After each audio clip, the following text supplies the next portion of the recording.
hari ini dalam rangka untuk meningkatkan iman dan takwa.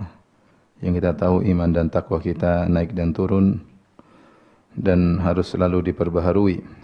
Nabi SAW bersabda, "Innal iman la yakhlaqu fi jawi ahadikum kama yakhlaqu thawb.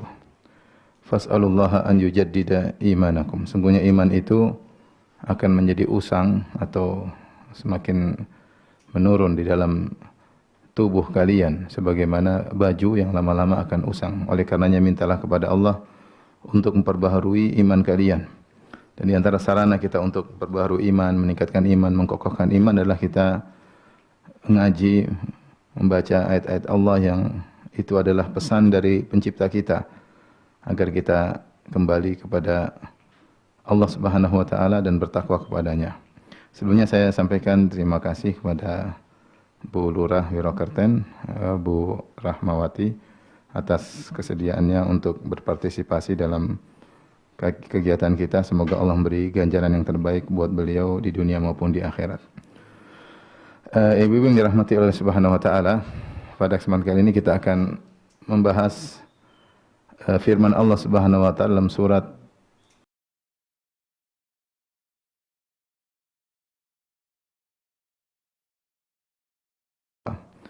berbekalah, dan sungguhnya sebaik-baik bekal adalah ketakwaan.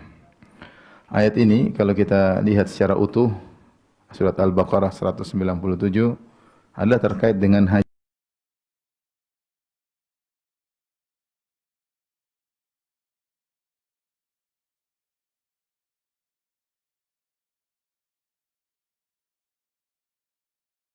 Wala jidala fil hajj.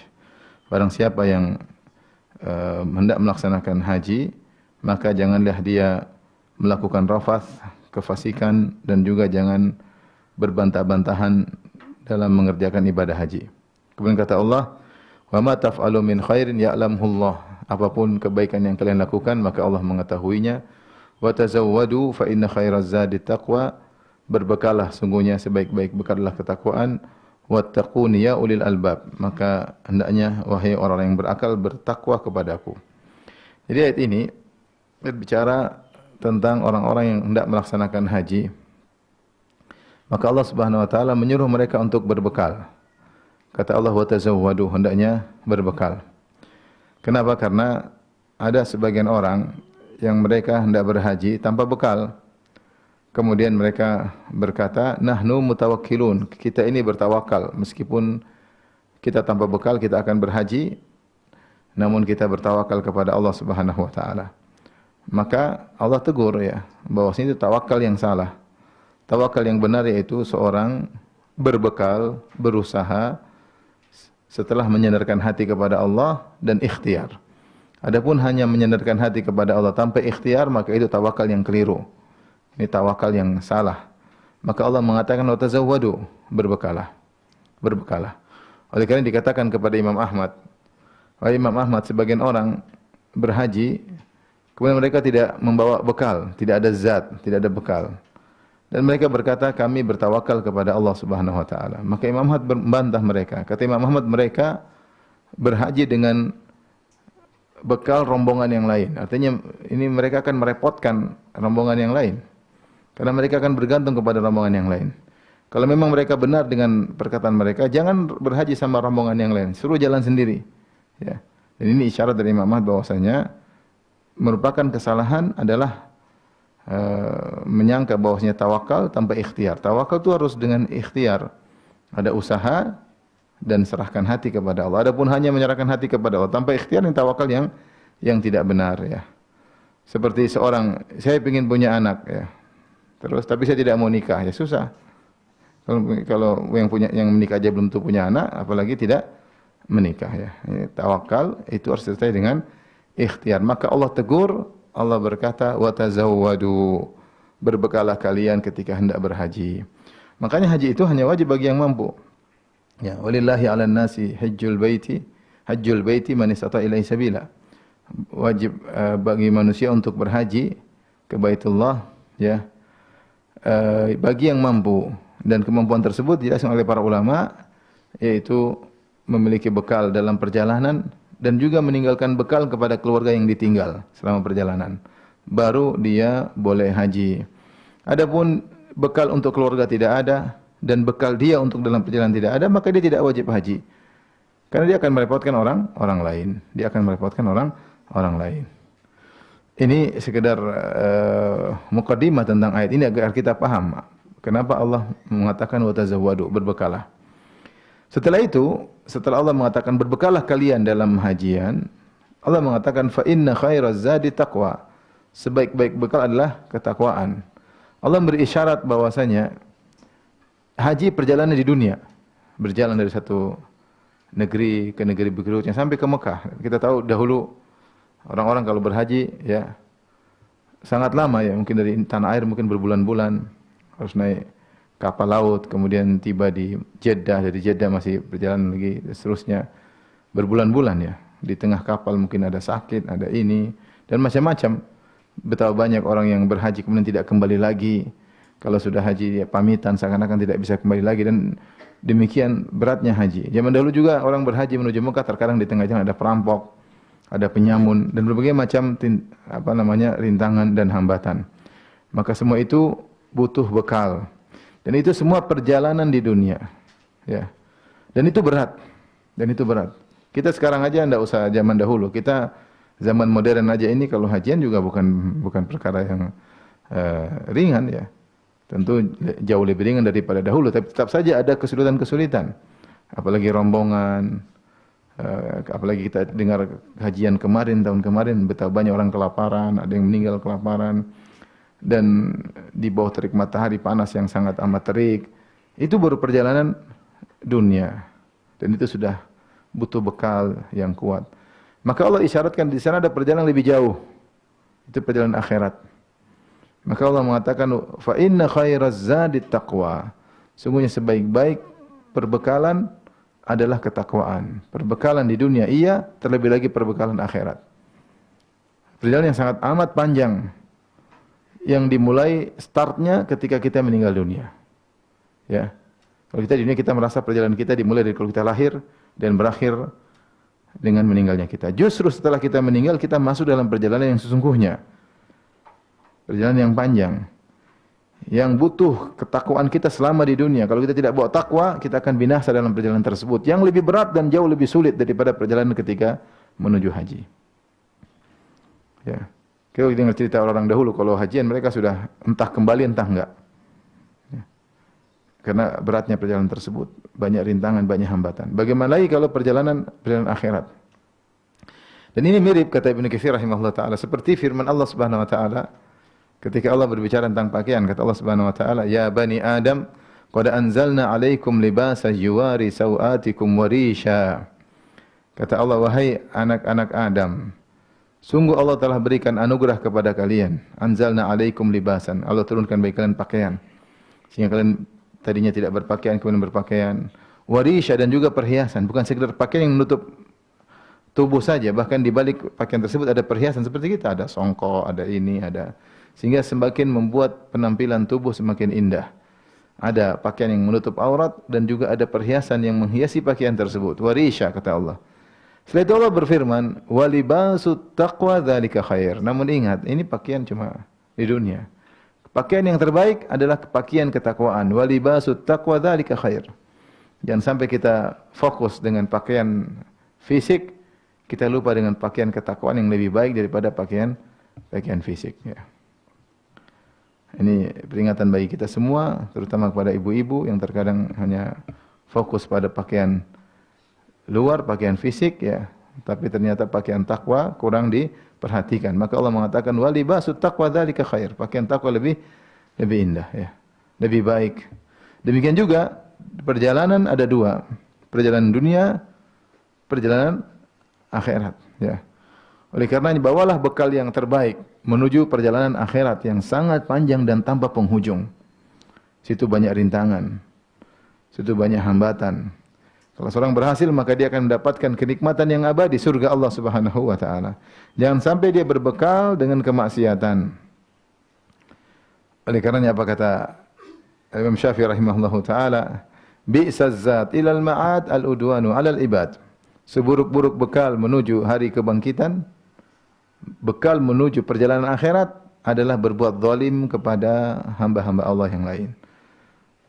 Maka seorang pastikan ketika dia masuk dalam perjalanan yang hakiki, yaitu perjalanan akhirat, dia punya bekal yang baik, yaitu ketakwaan, sebagaimana firman Allah Subhanahu wa taala di sini, fa inna khairaz zadi taqwa, sebaik-baik bekal adalah ketakwaan.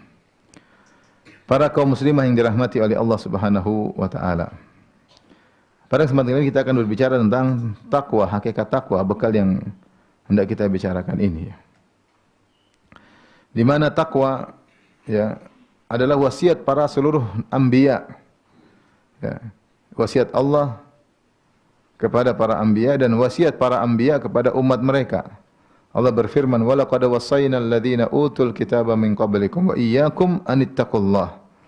Sungguh kami telah mewasiatkan kepada orang-orang diberi Alkitab, itu ahlul kitab sebelum kalian, dan juga kepada kalian, an ittaqullah, hendaknya kalian bertakwa kepada Allah.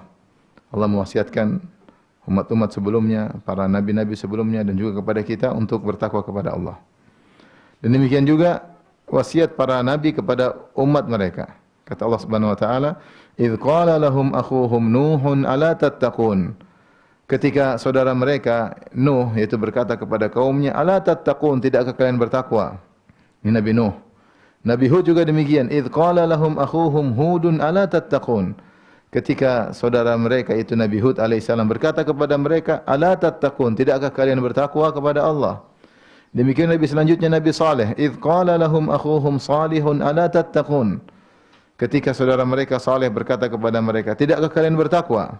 Demikian juga Nabi selanjutnya, Nabi Lut, "Idz qala lahum akhuhum Lutun ala tattaqun." Ketika saudara mereka Nabi Lut berkata kepada mereka, "Tidakkah kalian bertakwa?" Demikian juga Nabi Syuaib, "Idz qala lahum Syuaibun ala tattaqun." Ketika Nabi Syuaib berkata kepada kaumnya, "Tidakkah kalian bertakwa?" Dan demikian silsilah para nabi sampai Nabi Muhammad sallallahu alaihi wasallam yang pernah menasihati para sahabat secara umum untuk bertakwa, dan juga menasihati ya Nabi menasihati Muadz bin Jabal radhiyallahu taala anhu, "Ittaqillah haitsu ma kunt." Bertakwalah kepada Allah haitsu ma kunt, dimanapun kau berada dan kapanpun engkau berada. Tapi apa itu takwa? Takwa secara bahasa diambil dari yaitu al-wiqayah, namanya penghalang. Sehingga makna dari takwa yaitu anta ja'al bainaka wa baina iqabillahi wiqayah. Engkau membuat penghalang antara engkau dengan siksaan Allah. Engkau membuat penghalang antara engkau dengan neraka jahanam.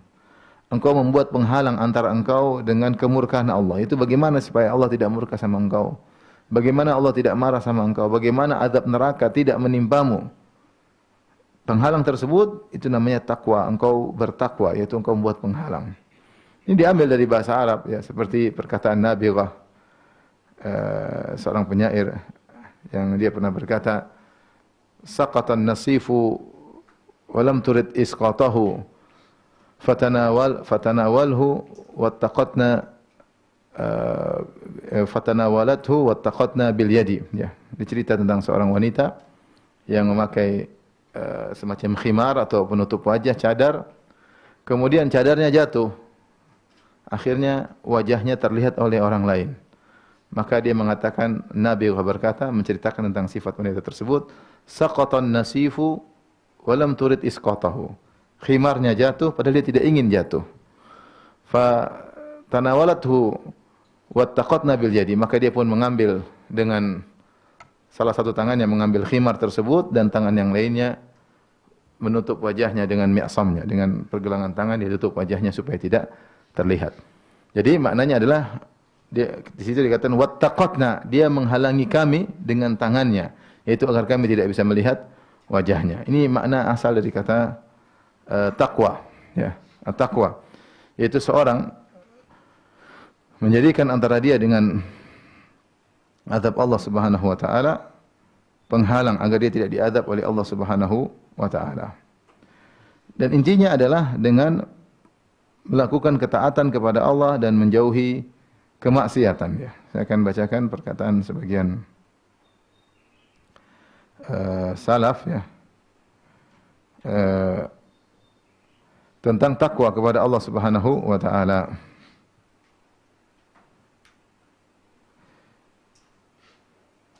Ibn Rajab berkata, aslu taqwa an yaj'al al-'abdu bainahu wa baina ma yakhafuhu wa yahdharuhu wiqayatan taqihi minhu. Asal dari takwa yaitu seorang hamba menjadikan antara dia dengan hal yang dia khawatirkan, yang dia waspadai ada penghalang, yang penghalang tersebut akan menghalanginya dari apa yang dia takutkan tersebut. Itu makna takwa secara umum. Fattaqwal abdi rabbahu, adapun takwa seorang hamba kepada Allah, an yaj'ala bainahu wa baina ma yakhshahu min rabbih min ghadabihi wa sakhatihi wa iqabihi wiqayatan. Itu seorang hamba menjadikan antara dia dengan apa yang dia takutkan dari Rabb-nya. Dia takut dari kemurkaannya, dia takut dari kemarahannya, dia takut dari siksaannya, dia membuat penghalang. Taqihi min dzalik. Yang penghalang tersebut menghalangi dia dari hal tersebut. Apa itu penghalang tersebut? Intisarinya, apa itu penghalang tersebut yang bisa menghalangi seorang hamba dari kemurkaan Allah, siksaan Allah, hukuman Allah di dunia maupun di akhirat? Huwa fi'lu ta'atihi, yaitu menjalankan ketaatannya, wajtinabu ma'asih, dan menjauhi larangannya.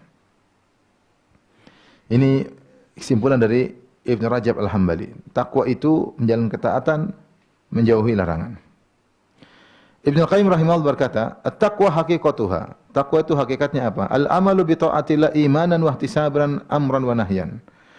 Takwa adalah menjalankan perintah Allah dengan penuh keimanan, meyakini itu perintah Tuhan, bahwasanya yang memerintahkan kita ini adalah pencipta kita, penguasa alam semesta, yang kebahagiaan kita, penderitaan kita di tangannya, ya, hidup mati kita di tangannya, ya, sengsara atau bahagia di tangannya.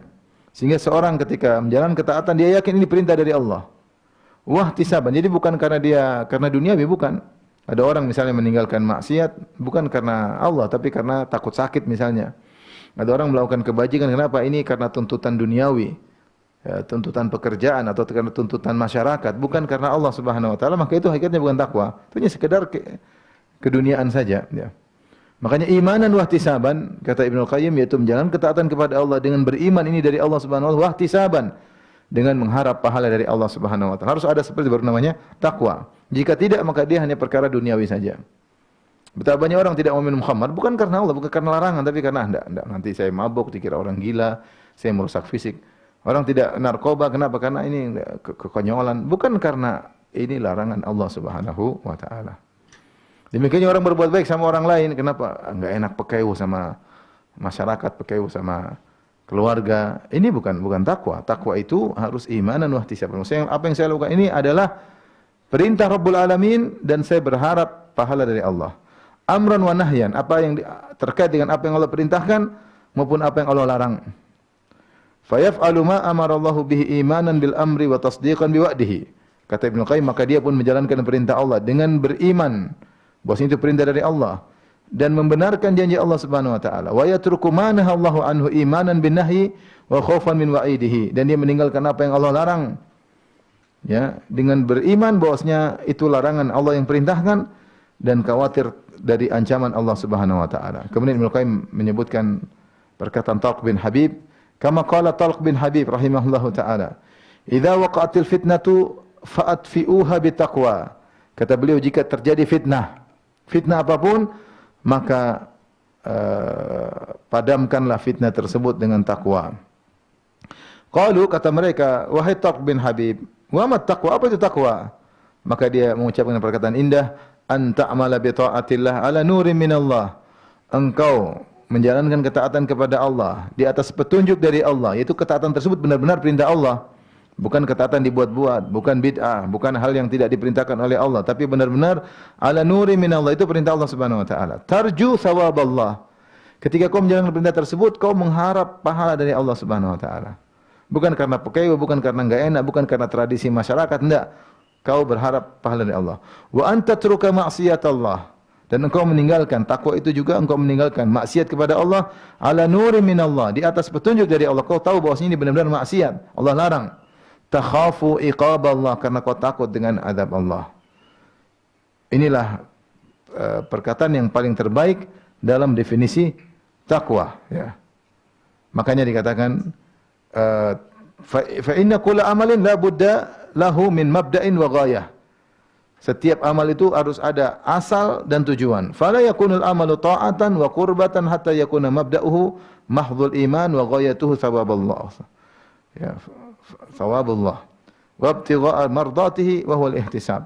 Maka tidaklah suatu amalan menjadi ketaatan dan kedekatan hatta yakunu mabda'uhu mahdhul iman, sampai asal dia pijakan dia untuk beramal adalah karena beriman kepada Allah. Wa ghayatuhu, dan tujuan dia melakukan amal tersebut adalah thawaballah, pahala dari Allah, wa ibtigha'a mardatih, dan berharap keridhaan Allah, dan itu yang disebut dengan al-ihtisab. Itu yang disebut al-ihtisab. Ya.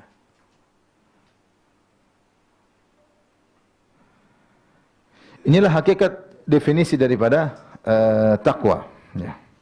Adapun aplikasi dari takwa, maka banyak sekali ya perkataan para ulama ya terkait dengan aplikasi dari takwa ya. Seperti perkataan Ibnu Mas'ud radhiyallahu ta'ala anhu, haqqa tuqati, ketika menafsirkan firman Allah Subhanahu wa taala ya. Ya ayyuhalladzina amanu taqullaha haqqa tuqati, bertakwalah kepada Allah dengan sebenar-benar takwa. Kata beliau, an yuta' fala yu'sa wa yuzkar fala yunsa wa an yushkar fala yukfar. Itu Allah ditaati maka tidak dimaksiati. Allah diingati tidak dilupakan. Dan Allah disyukuri bukan dikufuri. Ibn Rajab berkata, wa syukruhu yadkhulu fihi jami'u fi'li ta'at. Dan syukur kepada Allah adalah melakukan segala ketaatan. Wa makna dzikrihi fala yunsa, adapun perkataan Ibnu Mas'ud, Allah diingati dan tidak dilupakan, ai dzikrul abdi biqalbihi li awamirillah fi harakatihi wa sakanati wa kalimati. Subhanallah, berat. Kata Ibnu Rajab menafsirkan perkataan Ibnu Mas'ud, takwa itu Allah yuzkar fala yunsa, Allah selalu diingati, tidak dilupakan. Apa kata Ibnu Rajab? Yaitu zikrul abdi biqalbi, seorang hamba selalu ingat dengan hatinya, ingat Allah. Li awamirillah, ingat perintah-perintah Allah. Fi harakatihi, dalam segala gerakannya. Wa sakanatihi, dan dalam diam-diamnya. Wa kalimati, dalam setiap perkataannya selalu ingat Allah Subhanahu wa taala. Saya lakukan ini benar atau tidak? Perkataan saya tepat atau tidak? Sesuai dengan syariat atau tidak? Ya. Saya pergi ke sana benar atau tidak? Saya diam di sini benar atau tidak? Selalu dia renungkan bosnya, semua perbuatan dia timbang dengan syariat Allah.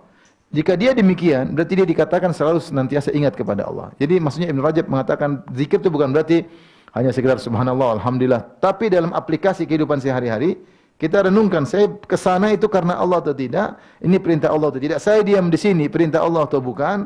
Atau menghindari larangan Allah? Saya ngomong begini, ini perintah Allah atau tidak? Saya diam dari suatu pembicaraan, ini karena sesuai syariat Allah atau tidak? Itu berarti orang itu selalu ingat Allah, karena selalu dia timbang dengan perintah Allah Subhanahu wa taala, ya. Kemudian Abu Hurairah ketika ditanya tentang takwa, apa itu takwa?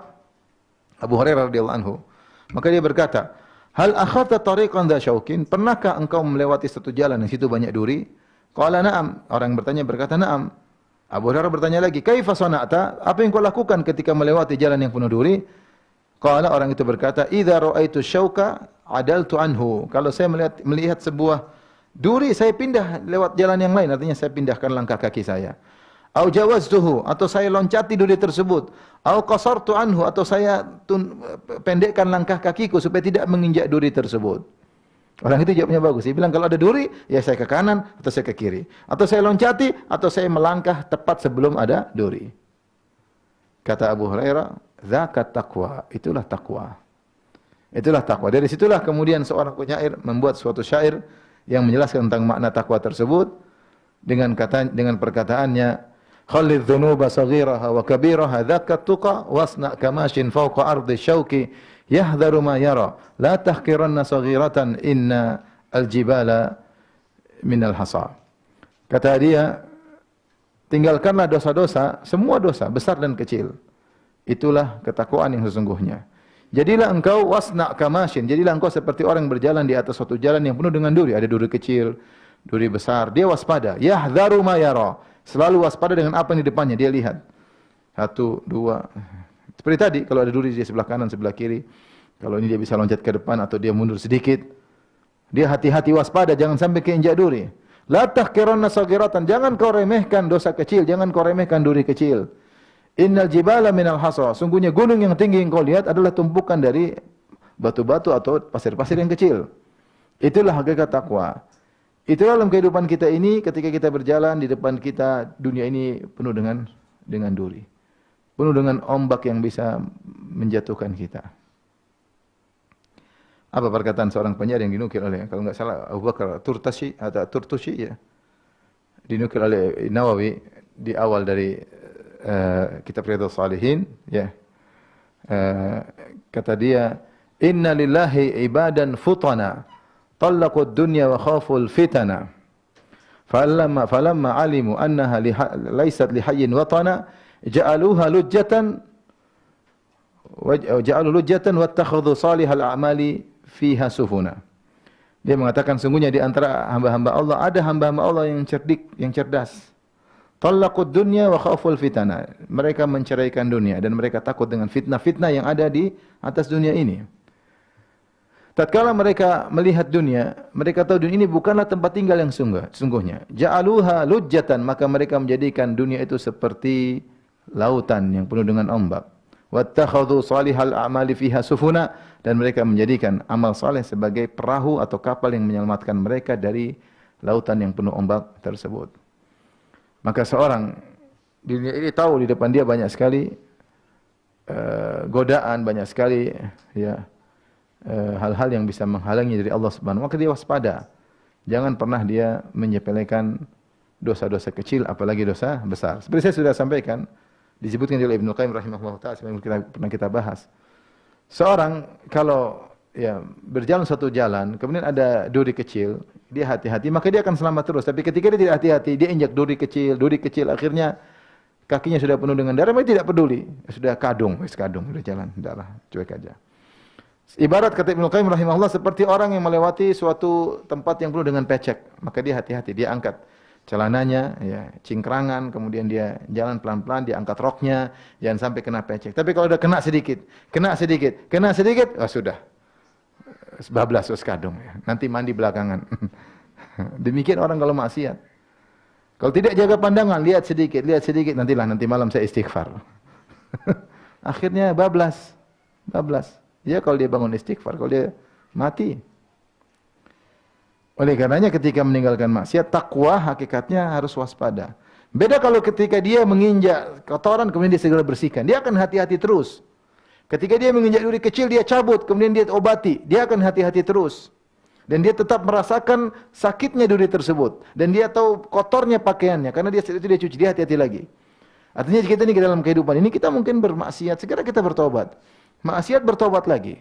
Tapi kalau kita tidak bertobat, sudah cuek, bablas, kadung, enggak peduli. Orang sama seperti semua dimulai dari perkara-perkara kecil. Orang kalau dikasih uang haram juga demikian. Pertama deg-degan, deg. Tapi terima. Di bawah meja terima. Lama-lama mana? Mana? Masya Allah. Ada kawan ngurus suatu izin. Ya.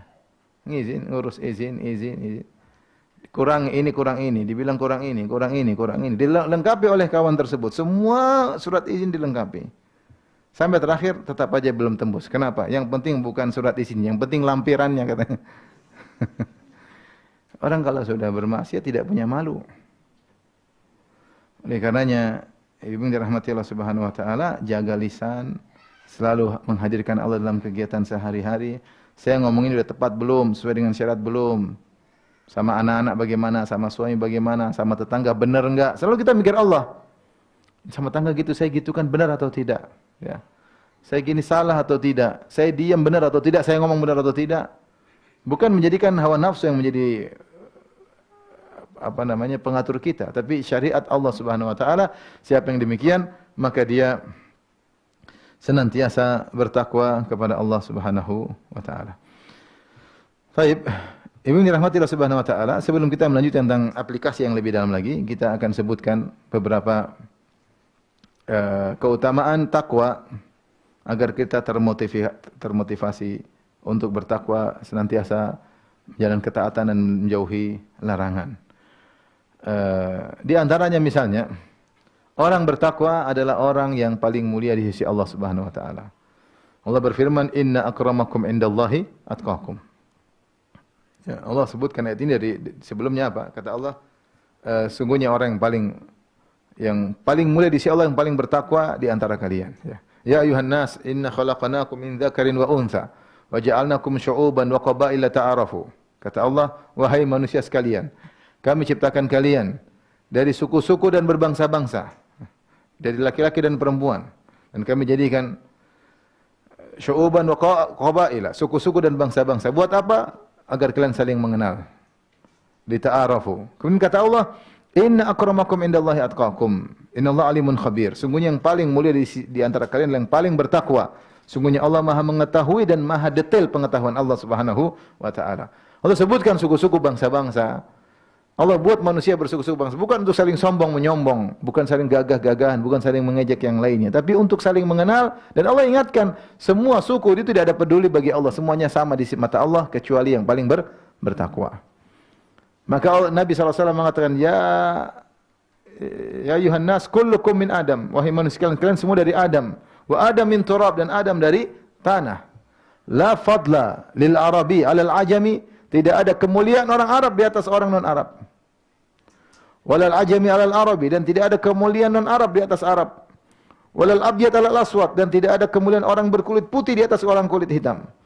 Walal aswad alal abyad, dan tidak ada orang berkulit hitam lebih utama dari kulit putih illa bittaqwa, kecuali dengan takwa. Kecuali dengan takwa. Maka jangan terpedaya dengan penampilan, dengan suku, dengan darah biru, dengan darah hijau, enggak ada urusan ya. Enggak ada urusan. Nabi SAW mengatakan, "Inna Allah la yanzuru ila suwarikum wala ila ajsamikum, walakin yanzur ila qulubikum wa amalikum." Allah tidak melihat kepada rupa kalian, paras kalian, penampilan kalian, baju kalian, tas kalian. Allah tidak pernah lihat ya. Yang Allah lihat adalah apa? Hati dan amalan kalian. Maka saya sering sampaikan dalam pengajian saya, kita ini ibu-ibu di dunia ini, mungkin kita tahu status kita ya. Status kita, saya lebih kaya daripada kamu, kamu lebih kaya daripada saya, tas saya lebih mentereng daripada tasmu ya. Jabatanmu lebih tinggi daripada saya. Di dunia kita bisa tahu status kita. Ini kan status di dunia bisa kelihatan. Tapi status pada kehidupan berikutnya, setelah kamu mati, bagaimana? Status kita bisa jauh berbeda. Ya. Orang yang mungkin kau rendahkan selama di dunia, ternyata statusnya di alam berikutnya jauh lebih tinggi. Orang miskin yang sering kau pandang dengan pandangan rendah, ternyata bisa statusnya lebih tinggi. Dia rajin sholat, ternyata dia berbakti sama orang tua, ternyata dia tidak sombong, ternyata dia tidak pernah mendolimi orang lain. Makanya Allah mengatakan khafidhatur rafi'ah, kata Allah Subhanahu wa taala, "Idza waqa'atil waqi'ah, laisa liwaqa'atiha kadhiba." Khafidhatur rafi'ah, jika terjadi hari kiamat, kata Allah Subhanahu wa taala. Yang di mana hari kiamat tersebut? Khafidhatur rafi'ah, hari kiamat merendahkan dan mengangkat. Merendahkan orang yang merasa tinggi selama di dunia, ketika dia ternyata tidak bertakwa, dia akan direndahkan pada hari kiamat kelak. Rafi'ah, Allah akan mengangkat orang-orang yang mungkin direndahkan ketika di dunia, karena mungkin tidak punya dunia, tidak punya jabatan, tidak punya kekuasaan, direndahkan. Tapi ketika dia bertakwa, dia akan dinaikkan pada hari kiamat kelak. Maka inna akramakum indallahi atqakum. Yang paling mulia di sisi Allah yang paling bertakwa. Allah berfirman, "Wasjudu waqtarib." Sujudlah dan dekat kepada Allah. Kita dengan kebanggaan kita naik mungkin mobil mewah, kemudian naik motor, naik mobil, jalan sana, jalan sini, jarang sujud.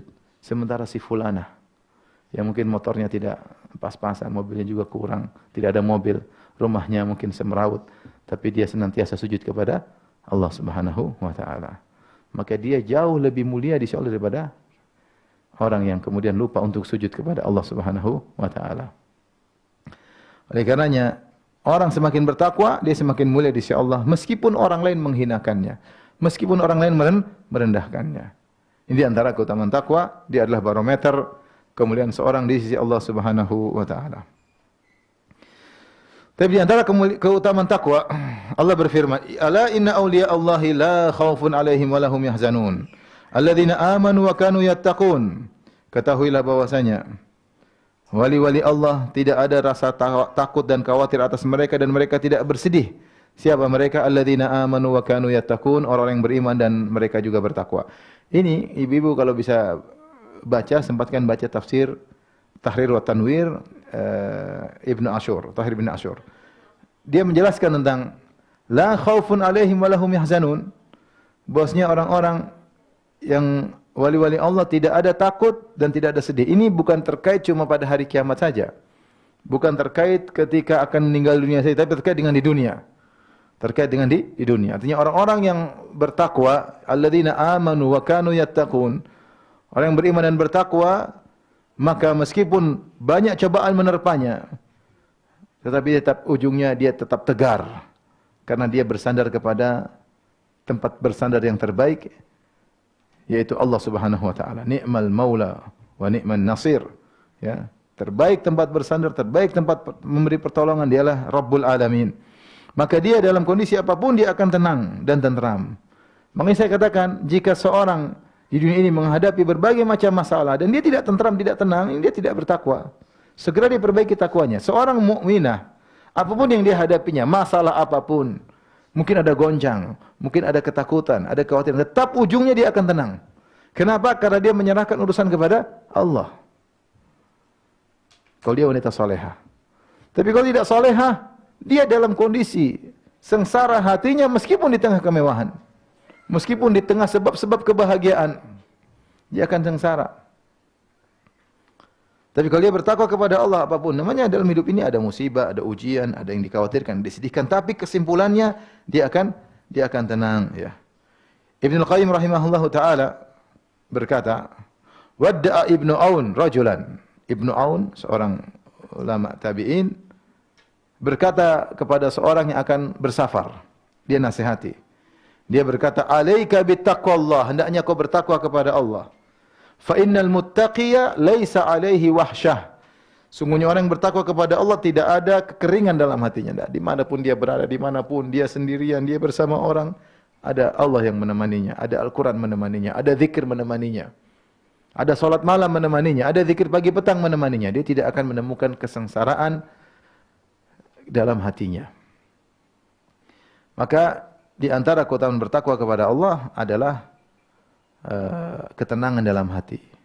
Ketenangan dalam hati. Dan ini sangat kita butuhkan ibu-ibu yang dirahmati Allah Subhanahu wa taala. Di zaman kita sekarang ini, di mana banyak hal yang bisa mengganggu hati kita, bisa merusak kebahagiaan hati kita. Kalau tidak disertai dengan takwa, maka kita akan sengsara, ya.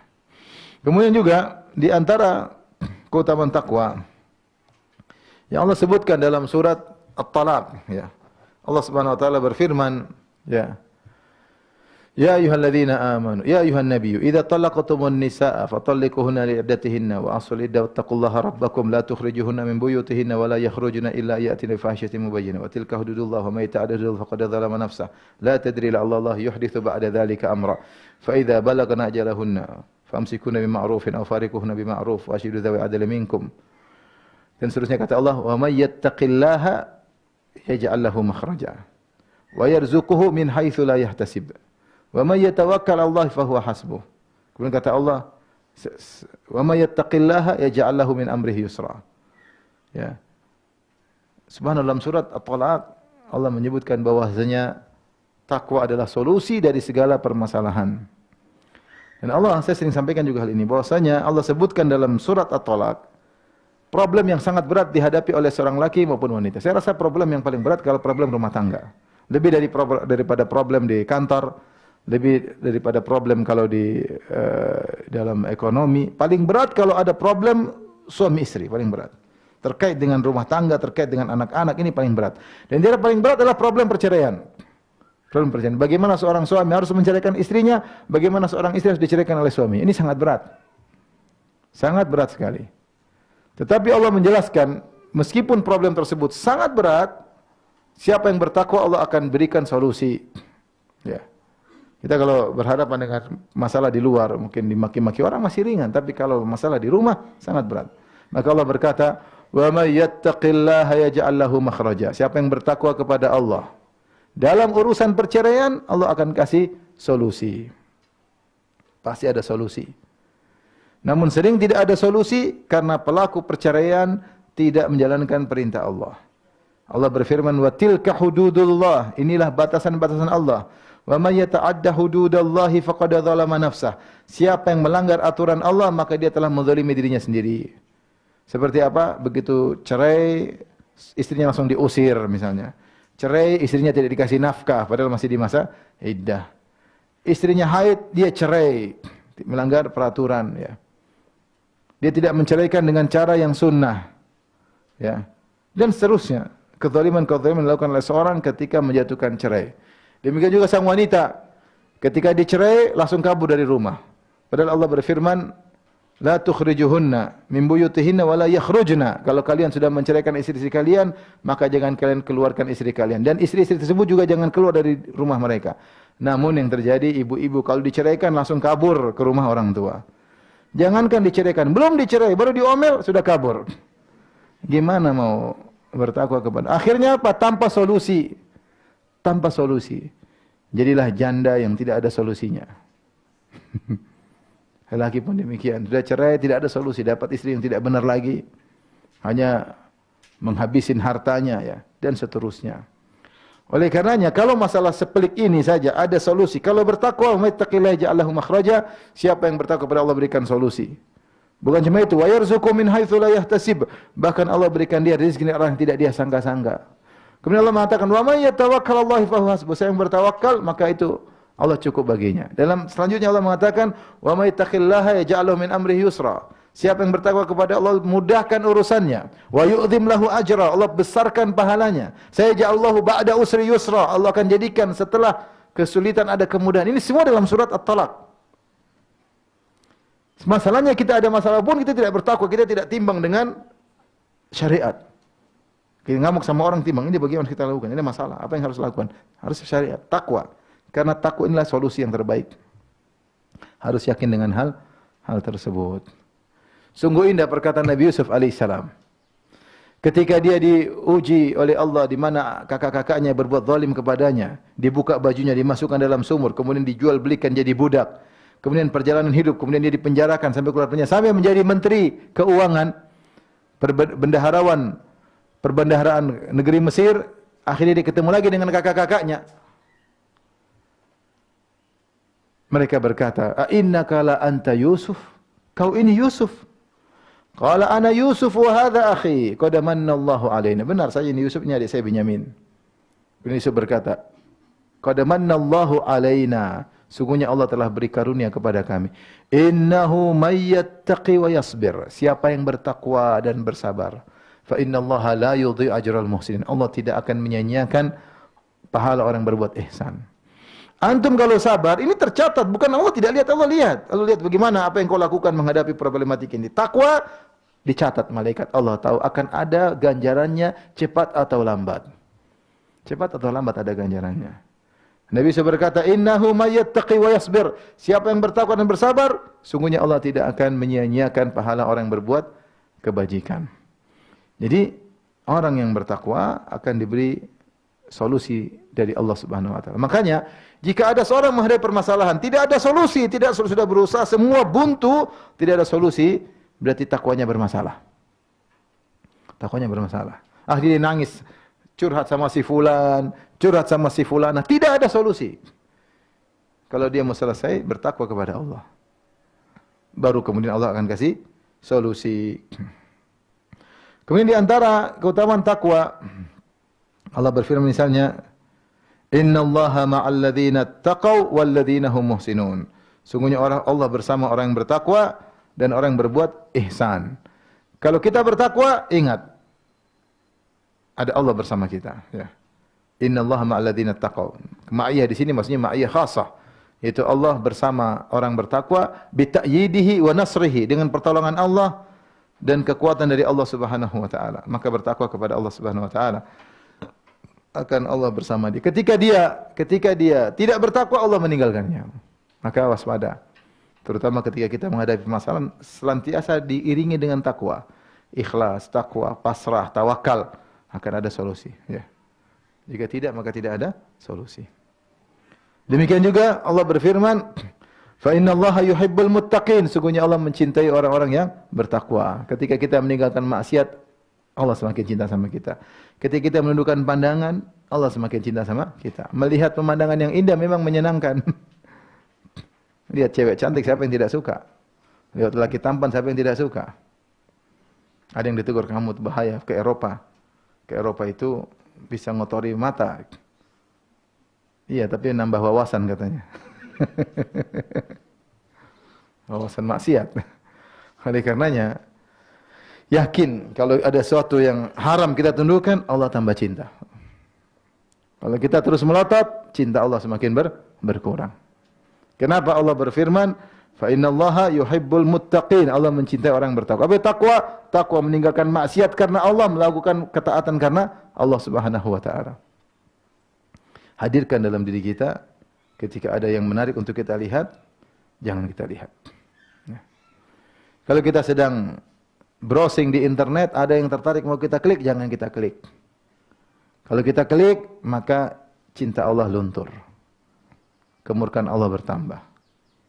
Wa idza marru bil lagwi marru kirama. Kalau melewati perkara-perkara yang buruk, yang sia-sia apalagi maksiat, maka mereka melewati tidak, mereka berhenti di situ. Sudah. Maka seorang bertakwa kepada Allah, ya, maka dia akan dicintai oleh Allah Subhanahu wa taala.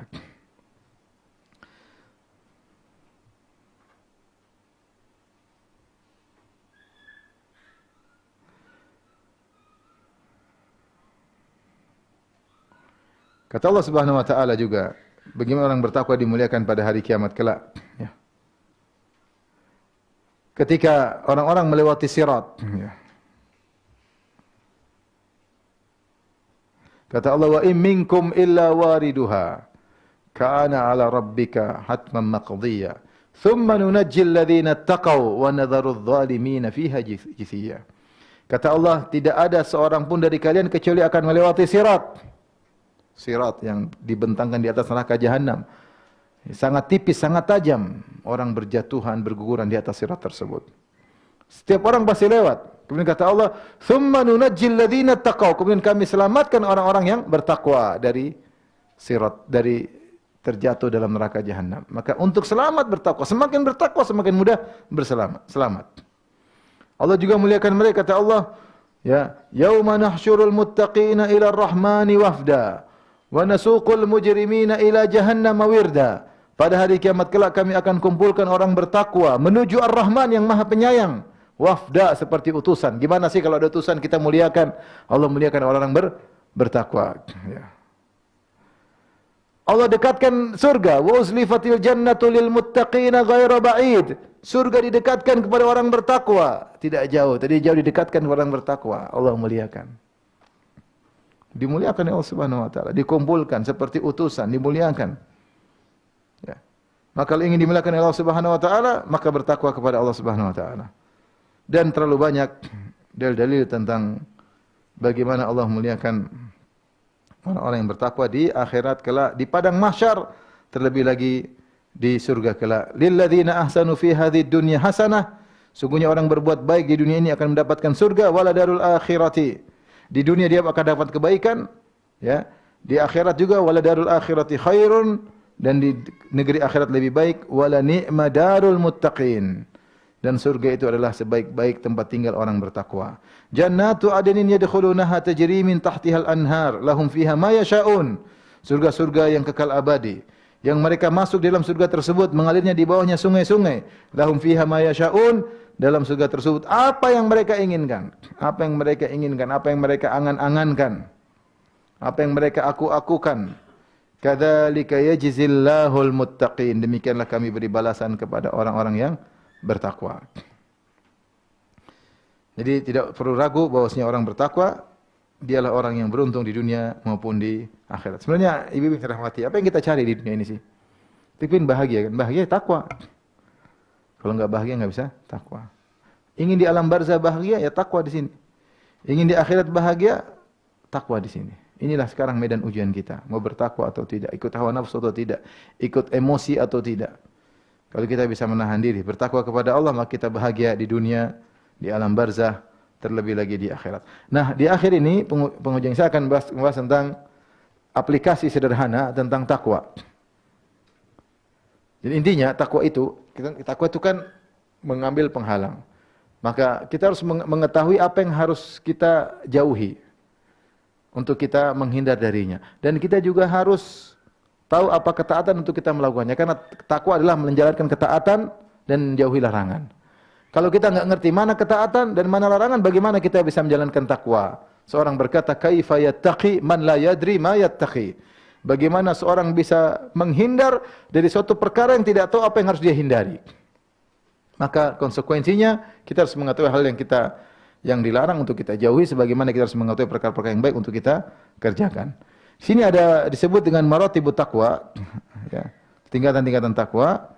Yang pertama, ya, menjauhi kekufuran dan kesyirikan. Ini yang paling parah. Menjauhi kekufuran dan kesyirikan. Karena syaitan paling utama ingin menjerumuskan orang dalam kekufuran atau kesyirikan dengan berbagai macam bentuk kekufuran dan kesyirikan.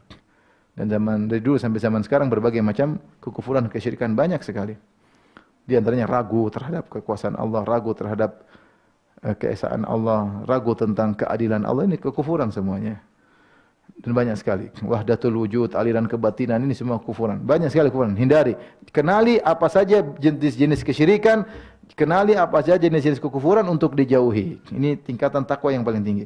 Tingkatan berikutnya adalah ittiqaul bid'ah, meninggalkan bid'ah. Ya, semua bid'ah yang tidak ada syariatnya kita hindari. Alhamdulillah yang sunnah jelas masih banyak.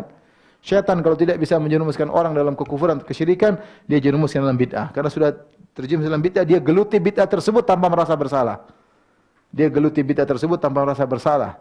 Bahkan dia bela habis-habisan, ternyata itu adalah bid'ah. Ya. Orang-orang Nasara lihat, mereka melakukan bid'ah. Bid'ah apa?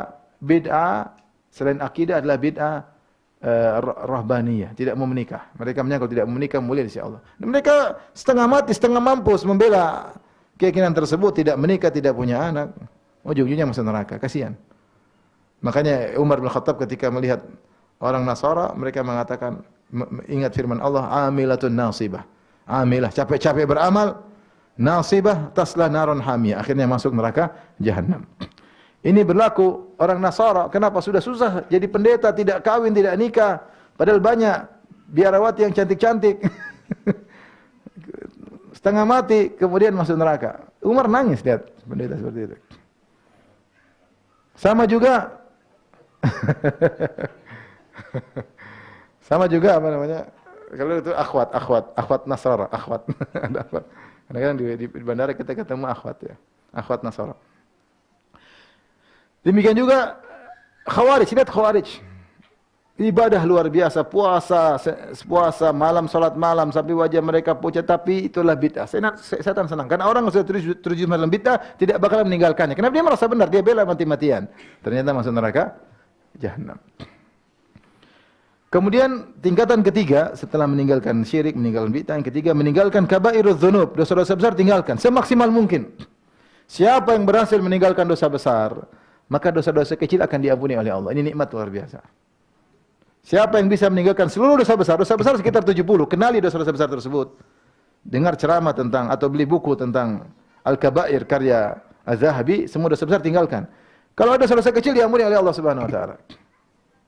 In tajtanibu kaba'ira ma tunhauna anhu nukaffir ankum sayi'atikum wa nudkhilukum madkhalan karima. Jika kalian meninggalkan dosa-dosa besar yang kalian dilarang melakukannya, kami akan mengampuni dosa-dosa kecil kalian otomatis. Kami akan masukkan kalian dalam surga yang penuh kemuliaan. Allah mengatakan, alladzina yajtanibuna kaba'iral itsmi wal fawahisha illa lamam inna rabbaka wasi'ul maghfirah. Sungguh orang-orang yang meninggalkan dosa-dosa besar dan perbuatan keji illa lamam, kecuali dosa kecil yang tidak bisa tinggalkan. Lamam itu apa? Dosa kecil yang tidak bisa kita tinggalkan. Salah ngelirik, salah melihat, salah megang, salah ngomong. Apalagi zaman sekarang kesalahannya banyak. Siapa yang bisa menundukkan pandangan? Susah zaman sekarang. Pasti enggak lihat, ya, lihat lagi, lihat sini kanan kiri, oke. Serepot. Atas bawah juga oke, serepot. Tapi kalau kita tidak sengaja, ini namanya lamam, suatu dosa yang tidak mungkin kita tinggalkan. Tapi kalau kita tinggal dosa-dosa besar, ini akan diampuni oleh Allah. Allah puji orang seperti ini. Karena mustahil orang meninggalkan semua dosa. Sudah maksimal, tidak mungkin kita. Pasti ada salah ngomong, salah ngelihat, enggak sengaja dengar. Banyak hal yang tidak bisa kita hindari. Alladzina yajtanibuna kaba'iral itsmi wal fawahisha illa lamam. Orang-orang yang meninggalkan dosa besar dan perbuatan keji kecuali dosa-dosa kecil yang tidak bisa dia tinggalkan. Allah mengatakan, inna rabbaka wasi'ul maghfirah. Sungguhnya Rabbmu luas ampunannya. Jadi tingkatan ketiga meninggal dosa besar. Tingkatan keempat, tinggalkan dosa-dosa kecil. Berusaha, berjuang. Jangan biasakan diri. Syaitan kemudian kasih syubhat. Tidak apa-apa, yang penting dosa besar kau tinggalkan, nanti diampuni. Akhirnya meremehkan, jadi banyak, bisa jadi berbahaya. Ya. Seorang berusaha semaksimal mungkin meninggalkan besar dan kecil. Ya, kalau ternyata dia berusaha meninggalkan besar dan kecil, ternyata tetap kena, ini diampuni. Ya. Rasulullah telah mengatakan, iyyakum muhaqqaratiz dzunub, waspadalah kalian dari dosa-dosa yang diremehkan. Kalau bertumpuk banyak maka akan membinasakan. Yang kelima, meninggalkan perkara-perkara yang dibolehkan namun terlalu berlebih-lebihan. Tawassu' fil mubahat, ini tidak boleh. Ini kalau kita bertakwa ini terlalu berlebih-lebihan, udah nih. Kita hobi misalnya main sepeda, beli sepeda terlalu mahal, berlebih-lebihan, enggak usah. Ya. Kita hobi jalan-jalan, tapi jalan-jalan terus-menerus tidak berhenti-berhenti. Minggu ini ke Paris, minggu depan ke Amsterdam, minggu depannya lagi ke Qatar, minggu depannya lagi ke Belgia, minggu depannya lagi kemana? Ke mana? Australia. Minggu depannya lagi, udah enggak usah jauh-jauh, udah ke Tegal, ke Bantul, jalannya. Saya waktu ke Amsterdam ngisi pengajian, ini cerita benar, pengajian sama keluarga. Terus saya pulang naik pesawat Garuda. Isinya semua orang bule. Mungkin yang orang Indonesia cuma kita bertiga. Sampai ditawarin untuk di bisnis, cuma saya bilang enggak usah di sini karena saya nyaman di belakang, karena ada bangku kosong bisa tidur. Di depan enggak bisa. Ketika pulang, orang bule semua. Ternyata orang bule pada mau main ke Indonesia. Subhanallah. Kita jauh-jauh ke sana, mereka pada mau ke sini. Enggak tahu yang bahlul yang mana. Sana ada pengajian. Maksudnya sebenarnya kita tuh indah juga, banyak orang ke sini ya. Saya waktu pergi ke Papua, saya naik pesawat sama orang bule dari Swedia kalau nggak salah. Ngobrol, dia bilang kemana? Dia bilang mau ke Raja Ampat. Ini Raja Ampat, jauh-jauh dia naik pesawat, mungkin 1 hari mungkin sampai ke Raja Ampat. Ya, artinya kita tuh boleh kita bersenang-senang, tapi tidak boleh berlebih-lebihan, terlalu berlebih-lebihan. Mubah itu boleh, tapi jangan berlebih-lebihan. Di antara bentuk takwa adalah meninggalkan tawassu' fil mubahat. Ya, maka kita selalu mengambil kaidah wara'. Apa itu wara'? Tarku ma la yanfa'u fil akhirah. Tarku ma la yanfa'u fil akhirah. Ya, itu namanya wara'. Itu meninggalkan suatu yang tidak bermanfaat di akhirat. Ya. Kalau ini ada manfaatnya, lakukan. Enggak ada manfaatnya, sudah. Masih banyak yang lain kita kerjakan. Masih ada hal-hal yang menyenangkan, bisa dapat pahala di akhir. Kita olahraga. Niatnya apa? Olahraga, sehat badan, bisa ibadah, bisa berdakwah. Bismillah. Lakukan, menyenangkan, dapat pahala. Kemudian yang keenam, ittiqa'a tafdhilil a'malil marjuhah. Meninggalkan perkara amalan-amalan yang marjuh. Amalan dua-duanya berpahala, tapi ada yang lebih afdal dan ada yang kurang afdal.